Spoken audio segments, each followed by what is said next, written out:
Welcome to my channel ভুলভাল রান্না। রান্না যদি ভুলও হয় মন যেন না ভাঙে, কারণ আবার চেষ্টা করতে হবে।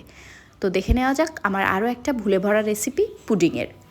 তো তার জন্য নিয়ে নিয়েছিলাম দুটো ডিম দুটোকে ভেঙে নিয়ে তার মধ্যে দিয়ে দিয়েছিলাম 2 চা চামচ চিনি, 1 চা চামচ পাউডার দুধ, 1 চিমটে লবণ এবং হাফ কাপের থেকে একটু বেশি ঠান্ডা দুধ।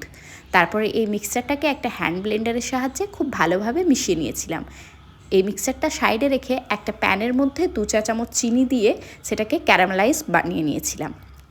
চিনিটা ক্যারামেল করা হয়ে গেলে সেটা নামিয়ে নিয়ে দুটো কাপের মধ্যে চিনির ক্যারামেলটাকে ভালোভাবে দিয়ে ছড়িয়ে নিয়েছিলাম। তারপরে ওই কাপের মধ্যে ওই যে ডিম আর দুধের মিক্সচারটা ছিল ওটাকে ঢেলে দিয়েছিলাম।